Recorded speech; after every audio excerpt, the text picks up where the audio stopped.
Welcome back to the SEC now. 2014-15, 6 national titles in year number 1 were won by the SEC, including the first title for Arkansas women in indoor track and field. How about this one? 2016, 5 different schools won titles. 4th title for Nick Saban at Alabama, and Daria sweeping the outdoor track and field title that season. In the 2016-17 academic year, Dawn Staley won her first of 3 national titles for the South Carolina women. And the Florida Gators won titles in 3 different sports. 2017, 2018, the banner, the print got small because they had so many titles. 7 natties, top to bottom, including another title for Saban, 2 titles for Georgia track and field programs. All right, the next year, 2018-19, the Arkansas women swept the indoor and outdoor track and field titles, and Auburn won its 2nd straight title in equestrian. 2019-2020, a little different before COVID canceled all winter and spring championships. Arkansas women's cross country, and of course, remember going back to Joe Burrow's season, LSU technically won it in that 2020 year. Yeah, 2020-21, still rattled by COVID, of course, but did feature Saban's final title at Alabama, and the first national titles in program history for Kentucky women's volleyball and Mississippi State baseball. Remember Georgia ending that 40-year drought with the first of back-to-back football titles in Ole Miss.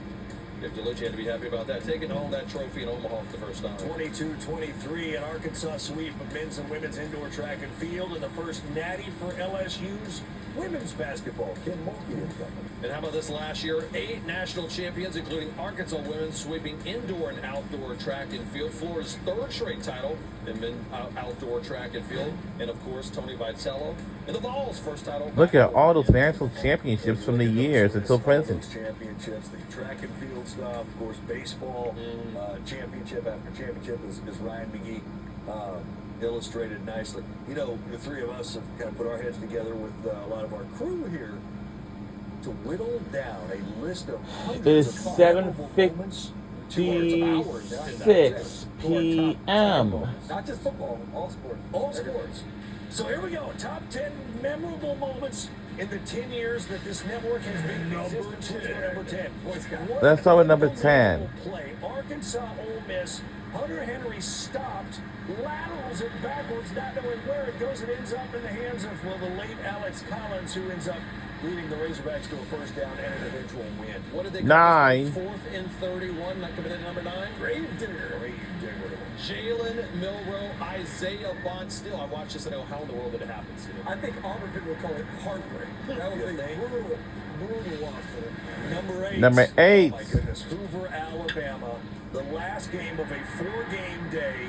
LSU, Mississippi State goes 17 innings before the Bulldogs win in a game that ended almost at 3 in the morning Central Time. And then we did 7. You won 7. How about 7 overtimes? I think LSU. Wow. Texas A&M had a win like over 7 overtime against LSU. Kept us in the studio so late we couldn't make it dinner afterwards. Oh, my God. How selfish. You were so angry that night. Angry that night. Number 6. 6 is Herschel Walker and company. How about Tennessee with a little thumbnail boot? Josh Dobbs to Jawan Jennings for the win in between the hedges in 2016. She's in shock. I was in shock with this. 5. Tommy Tanks. I'm in left field. With 5. Right there to send the LSU Tigers. And hey, who won against? It was LSU Florida that year, national championship. Yeah. LSU won it. Yeah. I was in the Great Canyon. No recollection. They scored a lot of runs. Number 4. Number 4 at the stroke of midnight. I do remember that Georgia has won this game by 1 point against Ohio State as a New Year's Day has arrived. I'm going to combine these. Number 3. 3. The Magnolia State. Mississippi State getting their first team title, and then, they were rubbing in the face of the Rebels for a while. Last team standing for Mike Bianco's squad, Ole Miss and Mississippi State back-to-back runs. Number 2. A bigger shot on a basketball court in these last 10 years than Morgan Williams for Mississippi State, snapping Connecticut's ridiculous 111-game win streak. Gino can only smile, and Dak was celebrating. Number 1, though, seating you. I'm jealous. You got a chance to be at both. And the number 1, top 1 is Georgia has survived against Oklahoma in the second overtime. And that's why they have survived to go to the national championship. Oh, no, you had a dog in the fight. Don't fool anybody. I was an SEC guy. Go Dogs. And, well, we had an SEC victory that year. 2nd and 26. That happened. Just absolutely incredible.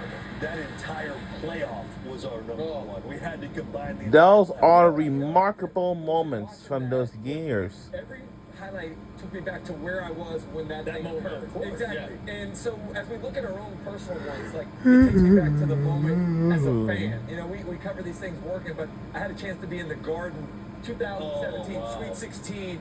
Gators are playing against Wisconsin in overtime. Florida was down by double digits in the first half, down by 5 with less than a minute to go in OT, and Chris Chiozza hits a runner right after midnight and just turned into... Notification. Reminder your program will start now. Reminder college football living now. Tune now selected. Ole Miss winning its first baseball national title, but sitting there in Omaha with David DeLucci, a proud Ole Miss Rebel, the emotion that he was feeling and getting to sit there next. I didn't even care that they beat my Sooners for the whole thing. I was happy for him. 3rd and 17, LSU against Texas. Normally they'd run a toss dive. They gave the ball to Joe Burrow and says, go win the dang thing. I remember walking to the Superdome that day when they had played a national championship in Clemson. I'm literally crying because I'm thinking, I get a chance to see this. There was no way the Tigers were going to lose that night. No way. So many incredible memories. It's just been fun getting to kind of go down memory lane, and we look forward to doing this 10 years from now. Any more to come, no doubt, right? Great doing this with you guys as well, man. It's so much fun. I love you, man. I love you guys as well. Thanks for watching. So long.